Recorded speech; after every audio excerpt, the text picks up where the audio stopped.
Assalamualaikum warahmatullahi wabarakatuh. Perkenalkan, nama saya Afi Radatul Mafira dari jurusan Tadris IPSA. Dan di sini dari kelompok 3 akan menjelaskan tentang menganalisis konflik etnik.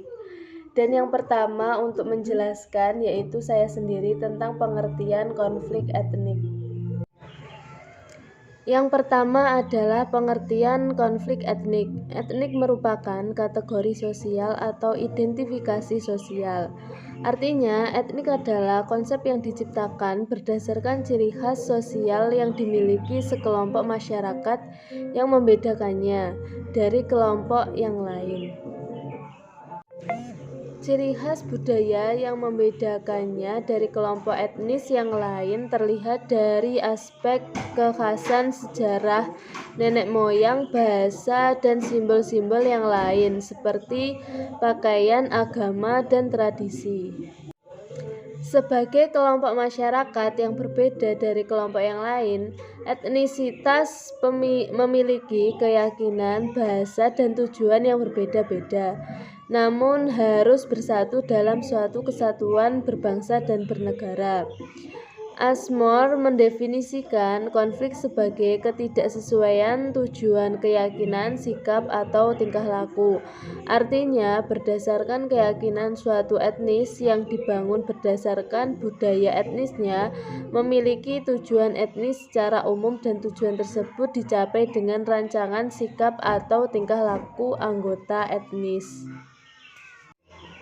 Faktor-faktor yang dapat memicu konflik antar etnis dapat dikelompokkan menjadi dua bagian, yaitu yang pertama, paradigma kultural memandang konflik etnis sebagai isu identitas sosial yang disebabkan oleh adanya ancaman terhadap budaya etnis. Ancaman ini bisa jadi dipicu oleh etnosentrisme sebagaimana diuraikan di atas, diskriminasi atau buruk sangka, dan lain sebagainya. Paradigma yang kedua yaitu struktural memandang bahwa konflik etnis bukan merupakan isu identitas etnis, melainkan isu yang erat kaitannya dengan masalah ekonomi, masalah politik, termasuk masalah pemukiman. Konflik antar etnis yang bersifat struktural dipicu oleh 3 faktor utama, yaitu yang pertama, perebutan sumber daya yang langka seperti perebutan kekuasaan lapangan kerja, teritorial, ekonomi, pengakuan hak dalam artian yang luas, dan lain sebagainya. Yang kedua, modernisasi yang bertentangan dengan budaya etnis. Yang ketiga, penambahan anggota etnis melalui mekanisme non-kekerabatan atau non-kinship. Saya di sini akan melanjutkan presentasi dari Mbak Afi, yaitu tentang faktor-faktor penyebab terjadinya konflik antar etnik. Stereotipe negatif antar etnis yang satu dengan etnis lainnya kerap kali menjadi dasar bagi pecahnya konflik etnis. Stereotipe sendiri kerap kali berhubungan dengan kelompok minoritas, rasial, agama, maupun kondisi ekonomi. Stereotipe merupakan bentuk emosional yang mudah tertanam secara mendalam di dalam perasaan suatu individu. Biasanya stereotipe muncul sebagai hal generalisasi secara sempit. Selanjutnya, sementara itu ada pula yang menilai bahwa konflik etnis dapat terjadi karena adanya kesenjangan ekonomi, integrasi nasional yang lemah, dan pertentangan di antara para elit politik. Pertentangan primordial, ketidakadilan penyelenggaraan pemerintah,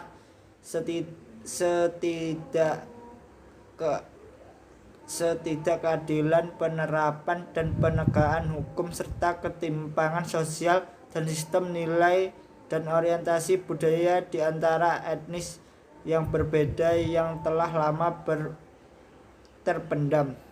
Berbagai hal tersebut dapat menjadi akar masalah dari suatu konflik, ya seperti contohnya yang dulu itu membedakan warna kulit hitam dengan putih.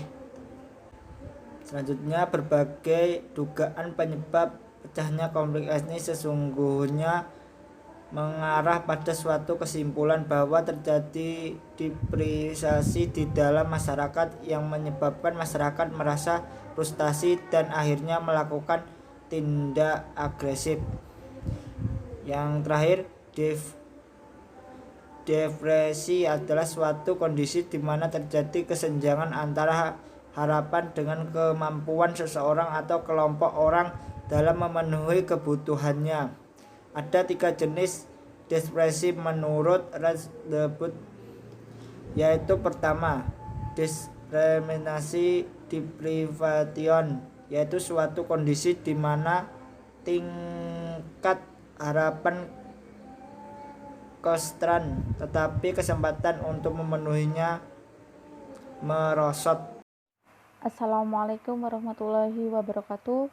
Perkenalkan, nama saya Aufa Rahmawati Fana. Saya dari jurusan Tadris IPSA IAIN Ponorogo. Di sini sedikitnya saya akan melanjutkan materi yang selanjutnya, yakni tentang cara mengatasi konflik antar etnis. Yang pertama, konflik itu harus manajemen atau menuju rekonsiliasi. Konflik memang bukan sesuatu yang diharapkan oleh setiap orang yang hidup di dunia ini. Apalagi konflik yang bernuansa karena perbedaan agama yang dianut dan perbedaan etnis. Konflik yang demikian itu memang suatu konflik yang sangat serius. Untuk meredam wajah bahaya dari konflik itu, maka konflik itu harus dimanajemen agar ia berproses ke arah yang positif. Dr. Judo Purwowidagdo, MA, dosen senior di Universitas Duta Wacana Yogyakarta, menyatakan bahwa proses konflik menuju arah yang positif itu adalah sebagai berikut. Dari kondisi yang fight harus diupayakan agar menuju flight. Dari kondisi yang flight diupayakan lebih agar menciptakan kondisi yang flow. Dari flow inilah baru diarahkan menuju kondisi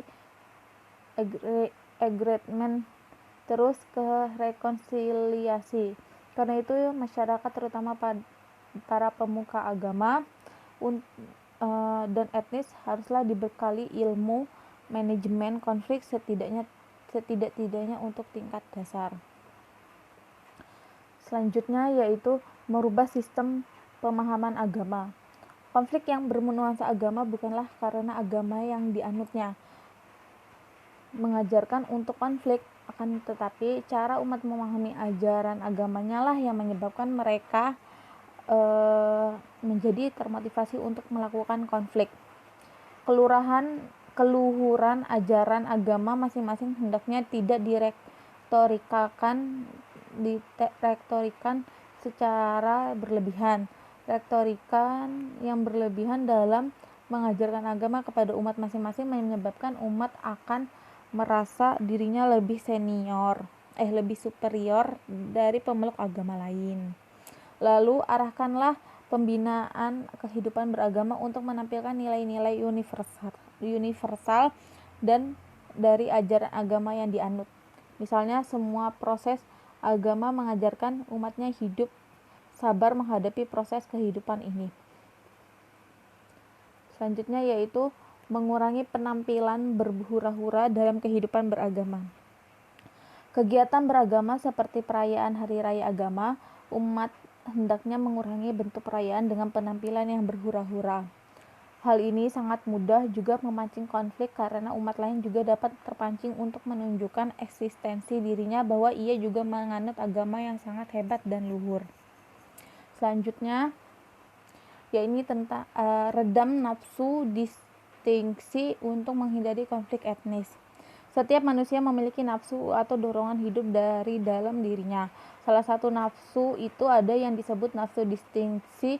Namun sering nafsu distingsi ini menjadi dasar untuk mendorong suatu etnis bahwa mereka adalah memiliki berbagai kelebihan dari etnis yang lainnya. Terus nafsu distingsi ini sering membuat orang buta akan berbagai kekurangannya. Hal inilah banyak yang menjadi bersikap sombong dan eksklusif karena mereka memiliki kelebihan etnisnya. Materi selanjutnya akan disampaikan oleh saudara Reksi. Kepadanya waktu dan tempat dipersilahkan. Mungkin cukup sekian dari saya. Wassalamualaikum warahmatullahi wabarakatuh.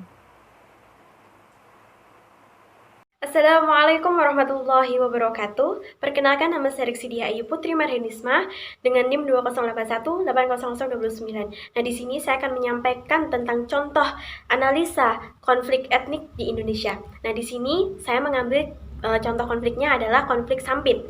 Konflik Sampit antar etnik Dayak dan Madura secara garis besar itu dapat dikatakan sebagai konflik etnik. Namun, apabila dianalisa secara lebih mendalam, etnik ini ternyata hanya menjadi selubung untuk faktor-faktor politik dan ekonomi. Konflik Sampit itu terrelaksasi karena adanya deprivasi yang mengiring rasa frustasi masyarakat Dayak. Rasa frustasi terhadap pemerintah daerah yang telah memarjinalkan warga Dayak di tanah kelahiran mereka sendiri. Rasa frustasi ini kemudian dialihkan kepada warga Madura sebagai musuh terlihat bagi masyarakat Dayak. Pemilihan masyarakat Madura sebagai musuh terlihat juga tidak terlepas dari stereotip negatif yang terbangun di antara masyarakat Dayak terhadap masyarakat Madura. Nah, pembentukan stereotip ini akan identitas tertentu memang telah menjadi human nature, namun stereotip ini, stereotip negatif yang tidak akan serta-merta terrelaksasi menjadi konflik tanpa adanya trigger atau pemicu. Dalam konflik Sampit itu pemicunya terrelaksasi dari konflik laten, adalah di mana ketidakmampuan pemerintah dalam memenuhi peningkatan harapan masyarakat serta lemahnya peran aparat keamanan negara yang menyebabkan ketika konflik menjadi terbuka, masyarakat memilih untuk menggunakan kekerasan terbuka. Jadi berangkat dari analisa tersebut tentu saja dapat ditarik kesimpulan bahwa konflik Sampit akan dapat dihindari apabila tidak ada kondisi deprivasi yang dirasakan oleh masyarakat, serta apabila peran lembaga penegak hukum dan aparat keamanan negara dapat lebih kuat lagi. Nah, demikian apa yang dapat kelompok kami sampaikan. Ada kurang lebihnya kami mohon maaf yang sebesar-besarnya. Jika ada kekurangan itu semata-mata dari kebodohan kami sendiri, dan jika ada kelebihannya itu semata-mata dari Allah Subhanahu wa taala. Sekian dan terima kasih.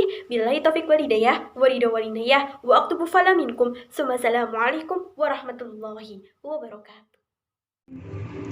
Itulah penjelasan dari kelompok 3, kurang lebihnya kami mohon maaf. Wa akhiron, assalamualaikum warahmatullahi wabarakatuh.